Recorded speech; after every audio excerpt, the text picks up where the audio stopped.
Je pense que les crypto-monnaies resteront en circulation.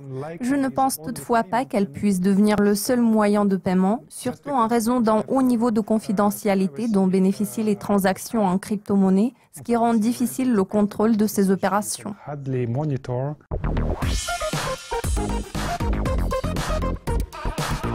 Le principal dilemme autour des crypto-monnaies concerne la façon dont nous pouvons les dépenser. À l'heure actuelle, de nombreux fournisseurs proposent des cartes de débit en crypto-monnaie. Comment cela affectera-t-il la façon dont les crypto-monnaies sont actuellement utilisées et perçues?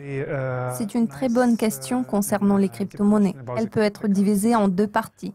La première question est de savoir si nous utilisons vraiment les crypto-monnaies dans notre quotidien ou bien si ce n'est qu'un moyen de spéculation financière. Pour ce qui est de la spéculation, je ne vais pas entrer dans les détails. Je peux toutefois confirmer que pour l'instant, une grande partie des transactions en crypto-monnaie sont des opérations de nature spéculative.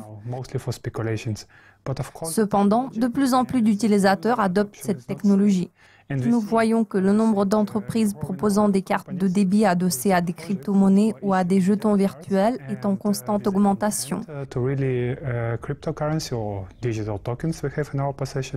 Donc, aujourd'hui, il est possible d'utiliser des monnaies virtuelles comme moyen de paiement.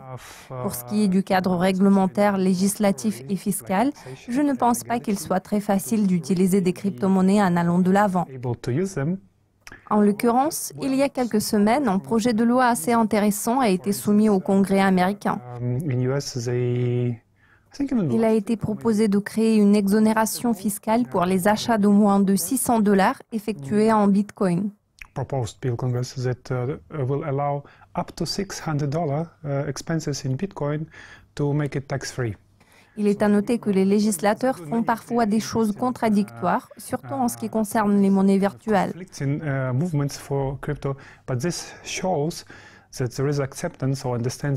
D'autre part, cela témoigne du fait que les décideurs politiques comprennent la nécessité de limiter ce genre de transactions pour lutter contre les opérations illégales ou criminelles.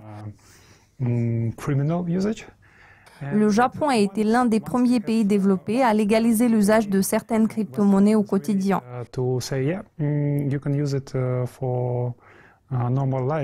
Il en découle qu'aux yeux des autorités japonaises, il s'agit d'un moyen de paiement tout à fait normal. Quels sont les pays pionniers de l'émission des cartes de débit en crypto-monnaie?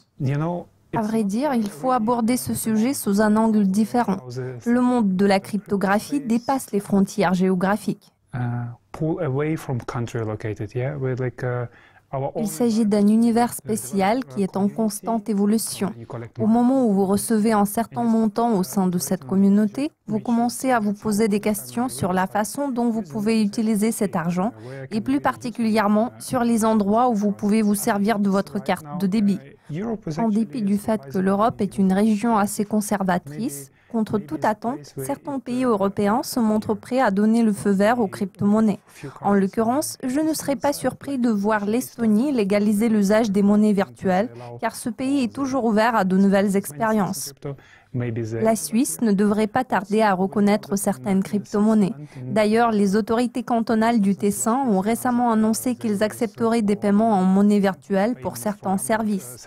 L'Espagne, elle aussi, pourrait potentiellement prendre le relais. Nous voyons émerger des projets très innovants en Espagne. Je voudrais ajouter que le cadre juridique est excellent en Suisse et en Estonie. Par contre, l'Allemagne pourrait être l'un des derniers pays d'Europe à légaliser les monnaies numériques. Ce sont donc principalement des pays d'Europe et d'Asie du Sud-Est qui sont les plus ouverts à l'innovation. Cela concerne surtout Singapour et le Japon. En Amérique, ce processus pourrait probablement prendre un peu plus de temps.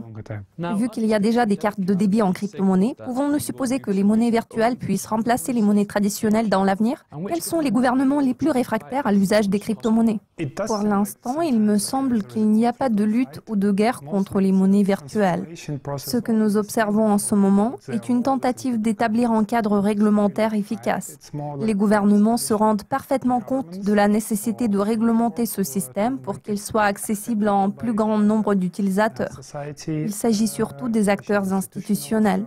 Je pense qu'il est peu probable que les crypto-monnaies deviennent le seul moyen de paiement en raison d'un haut niveau de confidentialité dont bénéficient les transactions en crypto-monnaie, ce qui rend difficile le contrôle de ces opérations.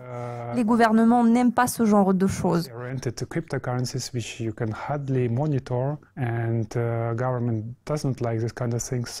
En tout état de cause, ils feront tout leur possible pour inscrire cette technologie dans le modèle traditionnel. Il se peut que cette approche soit vouée à l'échec. Les réglementations seront sûrement modifiées à plusieurs reprises.